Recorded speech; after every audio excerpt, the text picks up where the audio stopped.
नमस्ते साथीभाइ सबैजनालाई गुड नाइट।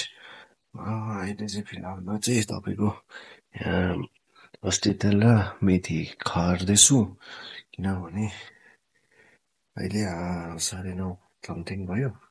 मम्मीको खुट्टा दुख्नु अरे घुँडा दुख्नु हुन्छ नि त मम्मीको, अन्त चाहिँ त्यही कारणले मालिस गरिदिउँ भनेर चाहिँ अहिले तेल र तपाईँको यो के भन्छ यो मेथी चाहिँ तताउँदैछु। अन्त मालिस गर्दै रहेछ तपाईँलाई एकछिन बोलाउनु पऱ्यो।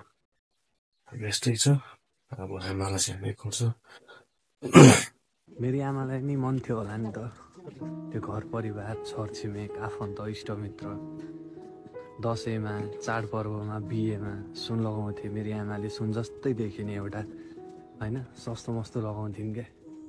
मेरी आमाको नि मन थियो होला नि त, तर किन होइन त्यो परिवारले त्यो घर आफन्तले कसैले साथ नदिएर होइन, बस कसैले नदिएको साथ मेरी आमालाई मैले दिन सकौँ, मेरी आमाले चाहेको सबै कुरा पुरा गर्न सकौँ, त्योभन्दा बेसी मलाई केही चाहेन क्या। सबले भन्नुहुन्छ कतिजना त याद गर्नु भएको सबैले के अरे कोही बुढापात के उयो त्यो ओल्ड एज होमतिर राखिदिन्छ, कोही खेद्छ। तर त्यस्तो नगर्नु क्या, जबसम्म आफ्नो आमा बाउ हुन्छ तबसम्म ख्याल गर्नुहोस् क्या। जब हुँदैन त्यहाँनिर आफैलाई पस्ताएर के गर्नु।